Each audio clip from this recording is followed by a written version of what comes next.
dikendali. Oke? Bridle. Nah, kalau tidak untuk berlatih, hanya untuk dirawat saja atau diajak jalan-jalan untuk dilepaskan namanya halter.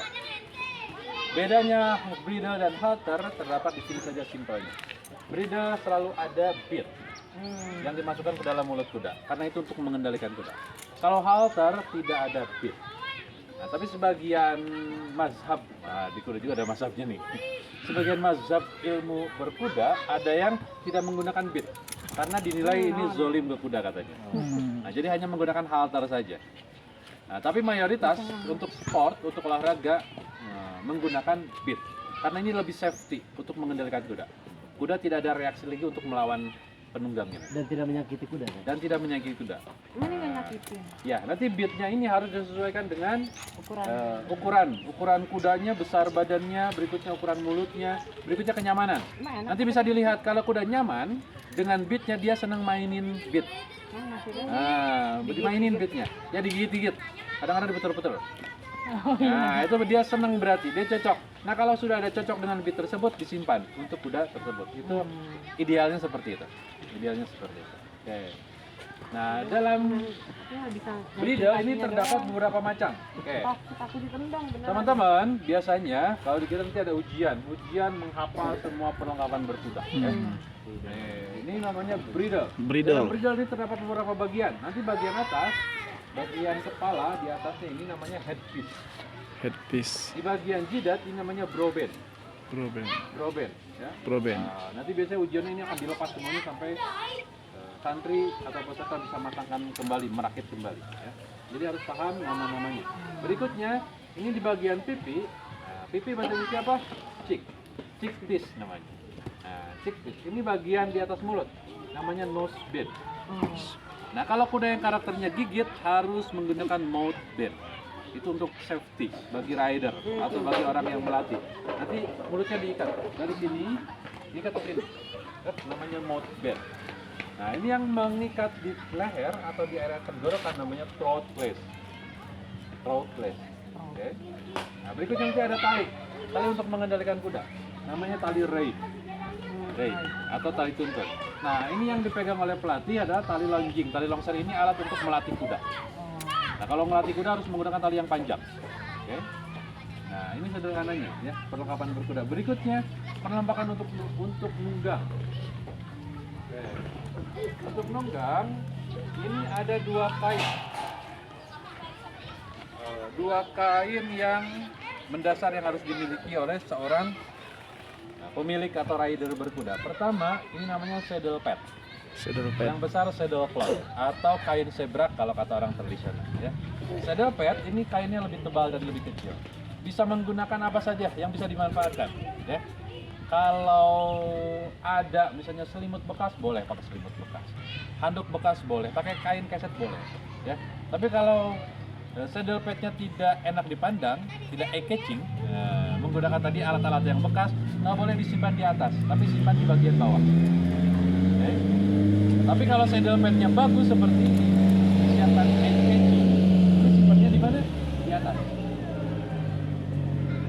Nah, simpan dulu saddle cloth, berikutnya saddle pad. Kenapa gemeter gitu? Nah, ini kalau gemeter berarti dia agak sakit badan sebetulnya. Nah, kalau kuda gemeteran badannya itu agak sakit. Nah, itu harus diterapi. Terapinya apa? Pakai kompres, pakai jahe, air panas. Berikutnya dipijat, diinjek badannya, iya. Diinjek, berikutnya kasih vitamin, suplemen. Nah, setelah terpasang saddle pad, saddle cloth, berikutnya saddle atau pelana. Nah, kalau mau memasangkan pelana, perhatikan ininya dulu nih. Stirrup. Ini kan biasanya dari besi. Jangan sampai ini menggantung kayak gini. Jadi ketika mau dipasangkan, truk ngebentur badan kuda, kudanya kaget, bisa melakukan sesuatu yang membahayakan itu, ya. Ya, ini gantungan dulu ke atas. Sirapnya ke atas. Ya, baru simpan. Pelana kuda, pelana. Bisa. Nah, di sini ada ruang, ya. Di saddle pad itu ada ruang. Difungsikan untuk nanti masuk udara ke bagian tubuhnya sehingga kudanya tidak terlalu panas. Nah, kalau panas biasanya akan ada apa? Keringat atau jamur di dalam tubuhnya dan berikutnya cepat lecet kalau panas. Jadi diangkat, ya begitu masuk diangkat. agar udara masuk ke dalam bagian badannya. Nah, cara memasangkannya ini di sini ada bahu kuda. Ada bahu. Tidak boleh saddle ini menghalangi bahu kuda. Jadi harus di belakang sedikit bahu. Kalau menghalangi bahu ketika kuda bergerak, terhalangi saddle, dia akan cepat cedera bahunya dan pergerakannya tidak akan maksimal. Nah, jadi perhatikan sini bahunya. Nah, good. Nah, untuk mengikat di bagian badan kuda menggunakan sabuk. Nah, sabuk ini disebutnya tali amben kalau kata orang tradisional. Nah, tapi bahasa internasional namanya gord. Oke, kita pasang gord.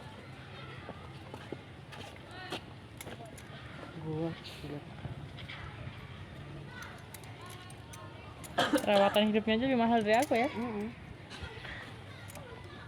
Amazing. Oh, biar nggak. Iya, nggak miring dan harus dipastikan kencang.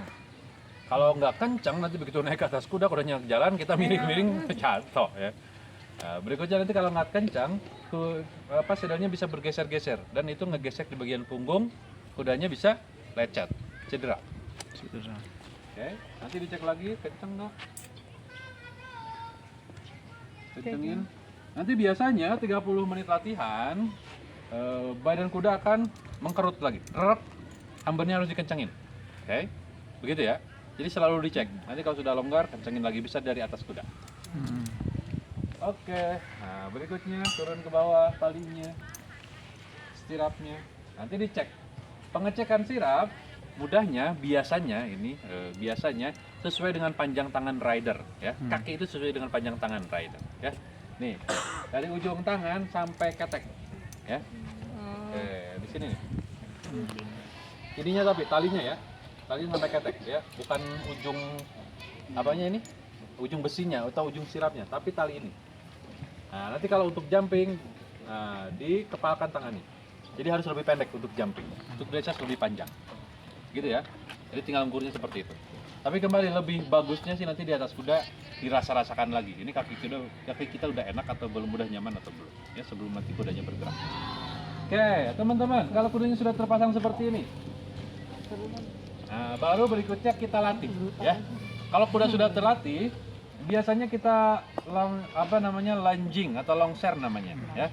Kalau kuda yang baru dilatih nggak menggunakan equipment dulu ya, karena dia pasti kaget. Pasti dia loncat-loncat, wah karena dia biasa bebas, tiba-tiba ada alat seperti ini, dia nggak mau.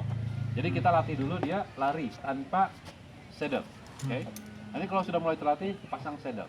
Berikutnya ada alat yang lain namanya side rein dan lain sebagainya, oke? Kita belajar sekarang melatih ya. Kita lepas dulu saddle-nya. Anggaplah ini kudanya kuda biar ya, yang baru dilatih.